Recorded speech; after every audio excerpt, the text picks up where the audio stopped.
సంజన, ఇదిగో పిల్లలకి bedsheet. Thank you so much. ఏమిటి దీనికే థ్యాంక్స్ చెప్తున్నావు? ఉండు, నీకు తీసుకొస్తాను.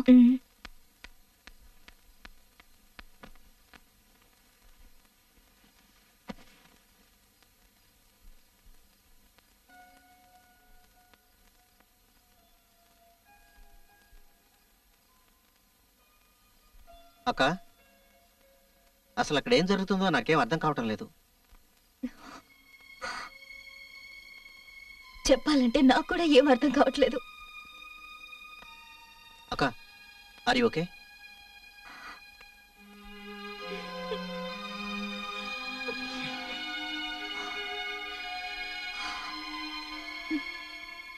రెస్ట్ తీసుకో.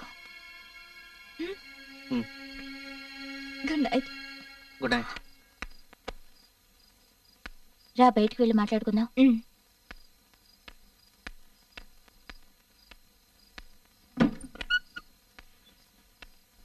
సంజన, ఇప్పటికైనా జరిగింది ఏమిటో చెప్పు.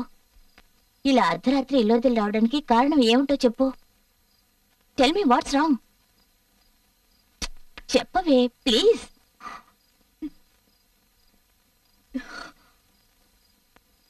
ఐ వాజ్ రేప్డ్ పూజ. మానభంగం జరిగింది.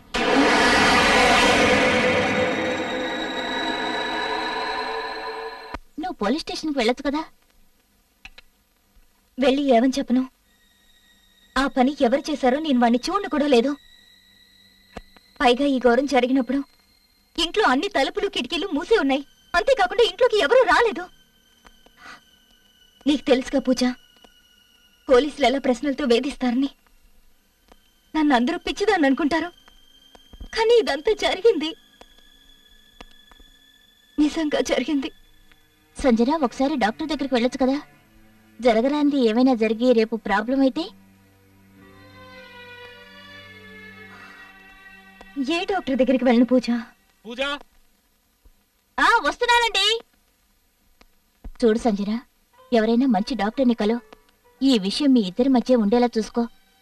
నీకు తెలుసు కదా, ఏమీ లేని సమస్య కూడా పెద్ద ఇష్యూ చేస్తారు. నాకు తెలిసిన డాక్టర్ ఒక ఆయన ఉన్నారు, చాలా మంచివారు. నువ్వు ఓకే అంటే చెప్పు, వెంటనే నేను ఆయనతో. అసలేం చేస్తున్నావు అక్కడ? ముందు పైకి రా. వస్తున్నానండి, ఊరికే అరవకండి. అసలు నీ ఫ్రెండ్ అడిగావా లేదా? ఇంకా ఎన్ని రోజులు ఉంటుందో ఇక్కడ? పాపం అండి, తను చాలా ఇబ్బందులో ఉంది. అయితే మనల్ని ఇబ్బంది పెట్టడానికి వచ్చిందా? దయచేసి తన పరిస్థితి అర్థం చేసుకోండి. ఆహా, మరి నీకన్నీ తెలుసు. కానీ ఒకటి మాత్రం విను, తను నీ ఫ్రెండ్ కావచ్చు, అయినా తన ఇల్లు తనకు అంతగా ఇబ్బంది అయితే ఇక్కడ హోటల్స్ కి ఏమైనా తక్కువ ఉన్నాయనుకున్నావా? నువ్వేం చేస్తావో నాకు తెలియదు. ఈ ఇంటిని మాత్రం ఓ ధర్మసత్రంలో మార్చాలని మాత్రం ఎప్పుడూ చూడకు. కాసేపు మీరు మాట్లాడకండి.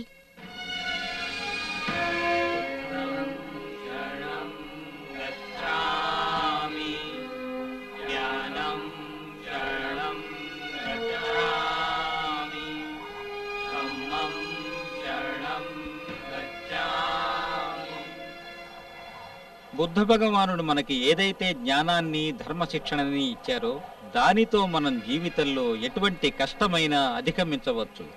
అలాగే మన జీవితాన్ని ఉజ్వలపరుచుకోవచ్చు. ఆ మహాత్ముడు ఏమి చెప్పాడంటే, మనసా వాచా కర్మణః, ఏదైనా కార్యాన్ని చిత్తశుద్ధితో మనస్ఫూర్తిగా చేస్తే ఆనందం ఎప్పుడూ మన నీడలా వెన్నంటే ఉంటుందని. అదే మనకి మానవతా ధర్మం.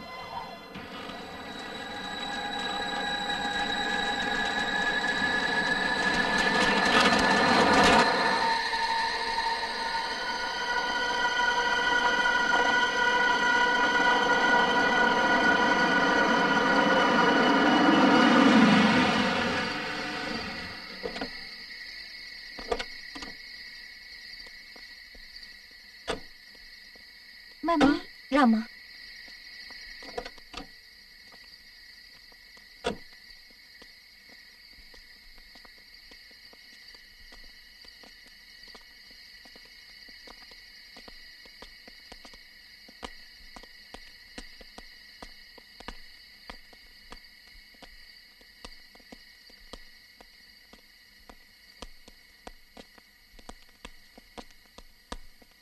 మమ్మీ, భయపడకు.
మమ్మీ ఇదంతా ఎవరు చేశారు మమ్మీ? తెలీదు శ్వేత.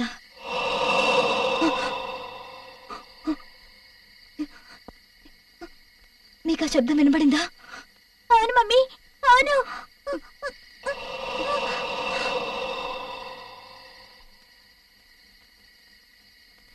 ఈ శబ్దం ఎక్కడి నుంచి వస్తుందో నాకు తెలుసా, ఇప్పుడే వస్తానుండు.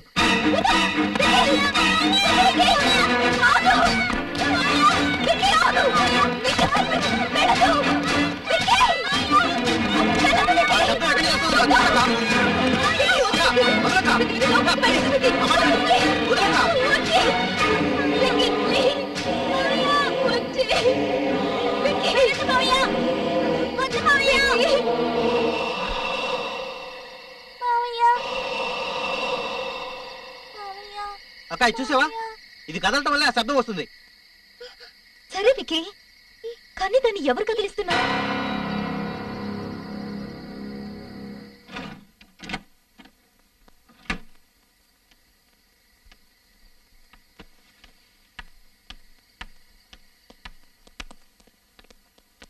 ఏంటక్క హాల్లో పడుకుంటున్నావా? బెడ్రూమ్ లో కొంచెం భయంగా ఉంది, అందుకే హాల్లో పడుకుందామని. ఓకే అక్క.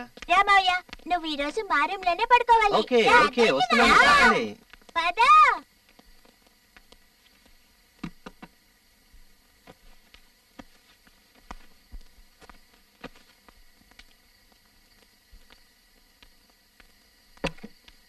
హే పూజ, వాట్ ఎ ప్లెజెంట్ సర్ప్రైజ్.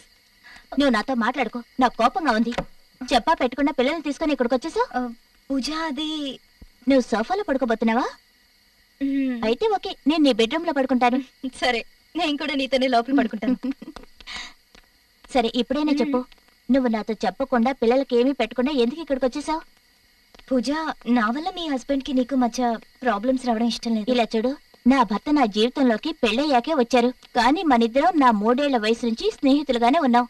నీకు గుర్తుంది కదా, మన ఇద్దరం 2 జళ్ళు వేసుకుని ఒకరి చెయ్యి ఒకరు పట్టుకుని స్కూల్ కి వెళ్లేవాళ్ళం. మన స్కూల్ కి వెళ్ళాక మనల్ని చూసి మిగతా వాళ్ళు ఏమనేవాళ్ళు? Here comes to cat with tile.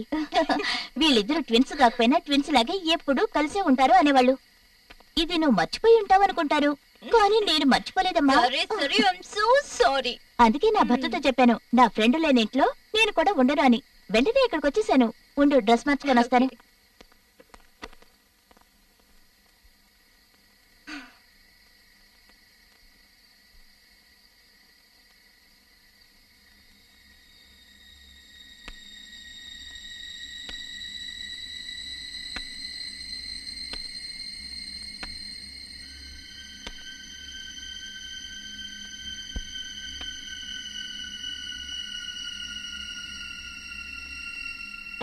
Sanjana, రా పడుకుందాం.